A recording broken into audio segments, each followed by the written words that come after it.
Hello, good morning all of you, welcome back. मैंने आपको previous class में hard and soft acid and bases unit start करवाई है। जिसने नहीं देखी है वो प्रीवियस वीडियो देख ले। उसमें मैंने आपको टॉपिक करवाया था अम्लों व क्षार का कठोर व मृदु के रूप में वर्गीकरण। अम्लों व क्षारों का कठोर एवं मृदु रूप में वर्गीकरण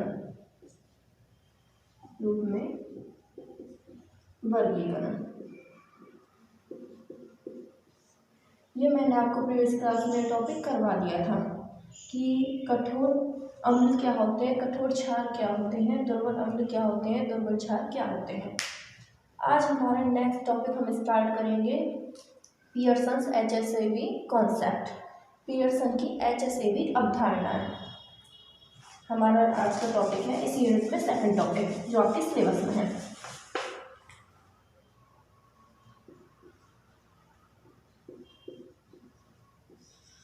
पियर्सन की HSAB अवधारणाएं।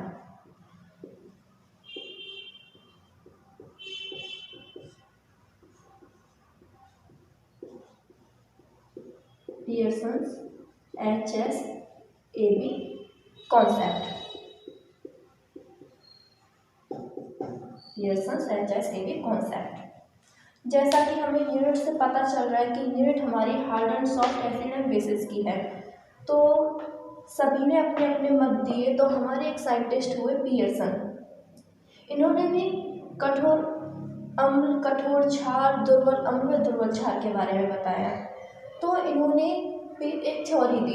इन्होंने 1963 में 1963 में सन 1963 में इन्होंने अपनी अवधारणाएं सबके सामने रखी। किसके ऊपर? यही है टॉपिक। तो hard soft acid and bases के ऊपर, एसिड एंड बेसिस के ऊपर, hard soft acid and bases के ऊपर उन्होंने अपनी अवधारणाएं दी। अब इन्होंने अपनी अवधारणा क्या दी? इन्होंने बोला कि जो वर्ग ए और वर्ग बी, जो दो ग्रुप थे, मैंने प्रीवियस क्लास में पढ़ाया था वर्ग ए और वर्ग बी। तो इन्होंने वर्ग ए के को तो कठोर में तथा वर्ग बी को मृदु नाम दिया। वर्ग ए और वर्ग बी, तो वर्ग ए को इन्होंने कठोर नाम दिया सदस्यों को, तथा वर्ग बी के सदस्यों को मृदु नाम दिया। वर्ग बी के सदस्यों को मृदु नाम दिया। तो वर्ग ए में धातु, आयन और लिगेंड, जब सदस्य की बात आ रही है तो एक तो होगा नहीं कि एक कोई सदस्य बोले, नहीं, दो लोग थे। एक तो है हमारा धातु आयन, धातु आयन, तथा दूसरा है हमारा लिगेंड।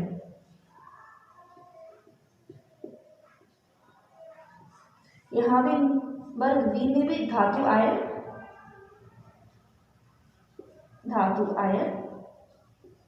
और लिगेंड।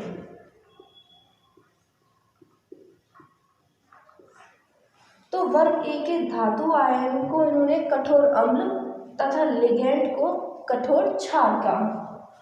धातु आयन को कठोर अम्ल, कठोर अम्ल, हार्ड एसिड, तथा लिगेंड्स को कठोर क्षार। इसी प्रकार इन्होंने वर्ग बी को मृदु नाम दिया। वर्ग बी में भी धातु आयन और लिगेंड्स, तो धातु आयन को मृदु अम्ल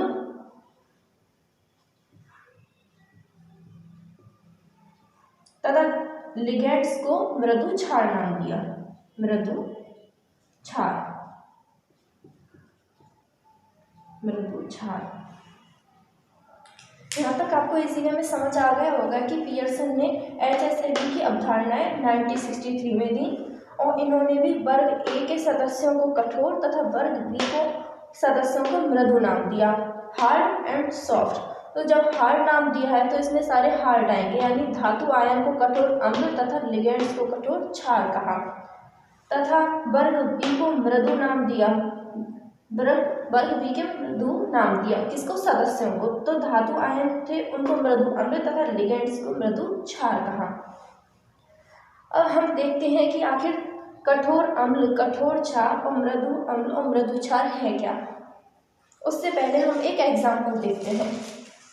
फॉर एग्जाम्पल, हमारा नॉर्मली अम्ल व क्षार का एक नॉर्मली एग्जाम्पल लेते हैं। माना कि ये जो है एसिड है, कौन सा acid, Lewis acid, Lewis acid plus में बी, बी यानी बेस, और जब बेस है तो यहाँ पे इलेक्ट्रॉन पेयर्स रखेगा, तो ये है Lewis base, Lewis base.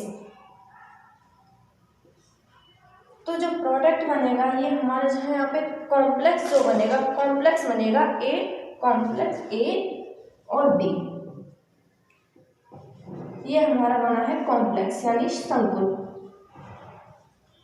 Complex. Lewis acid और लुईस बेस, लुईस बेस है तो इसके पास इलेक्ट्रॉन पेयर होंगे, क्योंकि हम जानते हैं लुईस के अकॉर्डिंग बेस क्या होते हैं, जो इलेक्ट्रॉन पेयर्स रखते हैं, क्योंकि ये तो डोनर का काम करते हैं, दाता का काम करते हैं, और यहाँ ये ग्राही का कार्य करते हैं। तो इनके बीच में बॉन्ड बना है, बॉन्ड क्या, कॉम्प्लेक्स बना है। अब ये बॉन्ड के अकॉर्डिंग हम देखते हैं कि इनके बीच जो बॉन्ड है आयनिक हो सकता है, इनके बीच बनने वाला बंध आयनिक, हम इसे कह सकते हैं आयनिक हो सकता है, ध्रुवीय हो सकता है और अध्रुवीय हो सकता है। लेकिन हमें वास्तव में इस बंध की प्रवृत्ति नहीं पता कि वास्तव में ये बंध कौन सी प्रवृत्ति रखता है। इसलिए हमारे जो साइंटिस्ट पियर्सन है, इन्होंने कॉम्प्लेक्स के बारे में जानकारी दी कि कौन सा बंध आयनिक रखेगा, ध्रुवीय रखेगा, अध्रुवीय रखेगा, किस प्रकार से इस कॉम्प्लेक्स को निर्धारित कर सकते हैं। तो अब हम पढ़ते हैं कि hard acid, hard base, soft acid और सॉफ्ट बेस है क्या। आप स्क्रीनशॉट लेना चाहें तो आप स्क्रीनशॉट ले सकते हैं।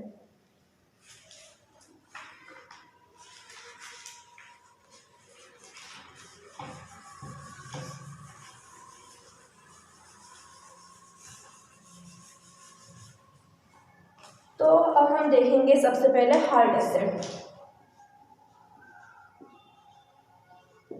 हार्ड एसिड, हार्ड एसिड्स होते क्या हैं, कठोर क्षार, कठोर अम्ल, हार्ड एसिड, कठोर अम्ल।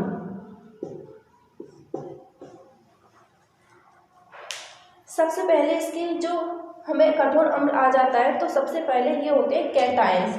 ज़्यादातर ये जो आवेश रखते हैं वो रखते हैं धनावेश, धनावेश। जब धनावेश हैं तो इनकी इलेक्ट्रोनेगेटिविटी ये हाई रखते हैं। Hard acids are generally cations of having high electronegativity, धनावेश और विद्युत ऋणता जो है इलेक्ट्रोनेगेटिविटी, विद्युत ऋणता।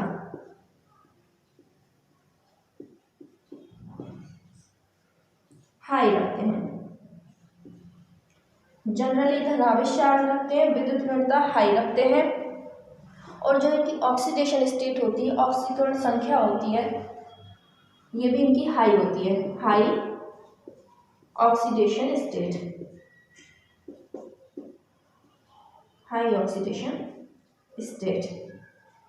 धनावेश चार्ज, विद्युत ऋणता हाई होगी, हाई ऑक्सीडेशन स्टेट रखते हैं, तथा जो इनका कॉन्फ़िगरेशन होता है, इलेक्ट्रॉन विन्यास होता है, वो नॉर्मल गैस जैसा होता है, electronic configuration, electronic configuration normal gas जैसा, नॉर्मल गैस, जिसे हम उत्कृष्ट गैस, उत्कृष्ट गैसों जैसा होता है।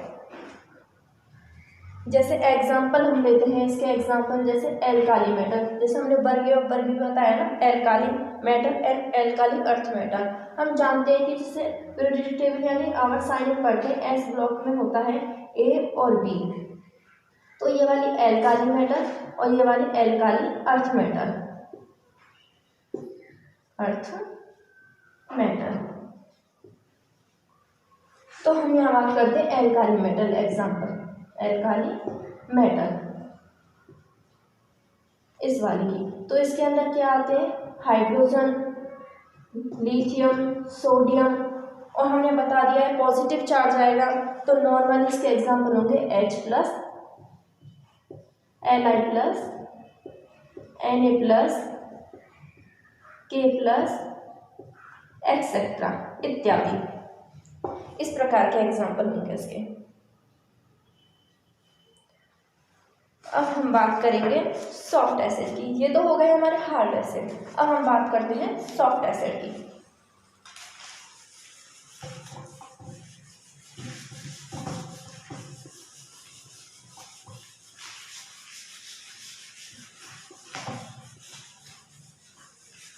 सॉफ्ट एसिड,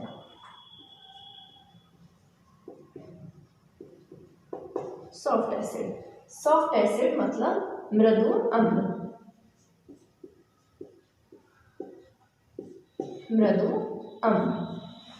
अब हम आ जाते हैं सॉफ्ट एसिड पे। सॉफ्ट एसिड क्या होता है? Soft acid just opposite hard acids. वहाँ ऑक्सीडेशन स्टेट्स हाई थी जबकि यहाँ ऑक्सीडेशन स्टेट लोअर होगी यानी कम होगी, lower oxidation state,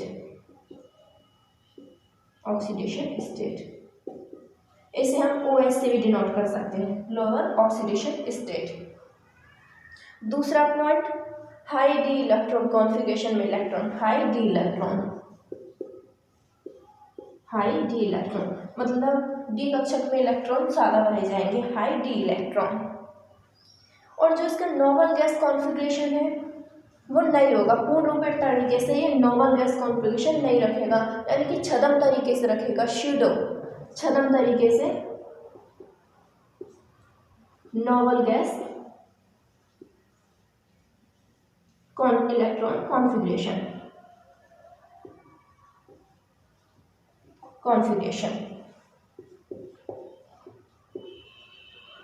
pseudo normal gas electronic configuration. इसके नॉर्मली एग्जाम्पल होंगे, इसके एग्जाम्पल है लाइक जैसे Hg plus, Ag plus, Hg plus, Ag plus, Pt plus 2, Cu plus 2 plus 2, Cu plus 2, इस तरह से ये हो गए इसके एग्जाम्पल। इसमें भी कुछ नहीं है, जस्ट अपोजिट हार्ड एसिड के जस्ट अपोजिट है लोअर ऑक्सीडेशन स्टेट, उसमें ऑक्सीडेशन स्टेट थी हाई, इसमें है लोअर। हाई डी इलेक्ट्रॉन ये रखता है हाई डी इलेक्ट्रॉन, वहाँ पे एक पॉइंट ऐड कर लेना, वो लेसर डी इलेक्ट्रॉन होता है, ये हाई डी इलेक्ट्रॉन, क्योंकि जैसे उसमें तो H plus, Li plus, K plus है, लेकिन यहाँ हाई डी इलेक्ट्रॉन, यहाँ पे Hg plus, Ag plus, Pt plus 2, Cu plus 2 etcetera. और वहाँ पूर्ण रूप में नोबल गैस कॉन्फ़िगरेशन रखता है, बल्कि यहाँ छद्म नोबल गैस इलेक्ट्रॉनिक कॉन्फ़िगरेशन। अब हम आगे बात करते हैं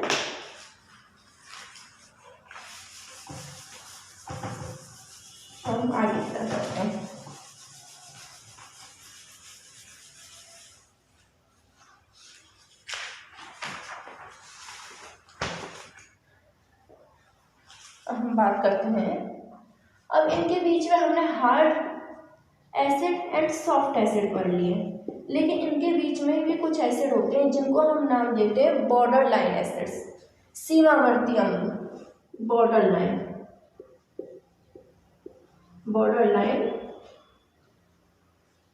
एसिड्स।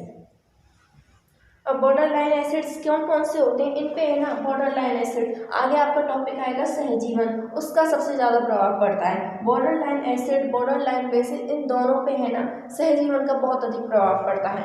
इसके नॉर्मली एग्जांपल पढ़ लेते हैं, जैसे 3D सीरीज के जो +2 ऑक्सीडेशन स्टेट रखते हैं, इसके एग्जाम्पल में आएगा 3D सीरीज के जो +2 ऑक्सीडेशन स्टेट रखते हैं, याद रखना +2 ऑक्सीडेशन स्टेट रखते हैं। और इसके नॉर्मली एग्जाम्पल होंगे जैसे Fe+2, CO+2, Na+2, Zn+2, CO+2, iron Fe+2, CO+2, Zn+2, और क्योंकि 3D सीरीज है तो यही एलिमेंट्स आएंगे Fe+2, CO+2, Zn+2 एक्सेट्रा। और इसके नॉर्मली अदर एग्जाम्पल देखते हैं तो लाइक Hg+3, Pv+3, ये नहीं है कि ओनली बस ये एग्जाम्पल हो गए, नहीं, इसके अदर एग्जाम्पल बहुत सारे हैं लाइक जैसे Fe+3, Pv+3, Bi+3 एक्सेट्रा। ये एग्जाम्पल आप याद रख लीजिए। आई होप आपको मेरी ये क्लास पसंद आए, और फिर भी अगर कोई आपको कन्फ्यूजन हो तो कमेंट सेक्शन में आप लिख दें। And thank you so much, धन्यवाद।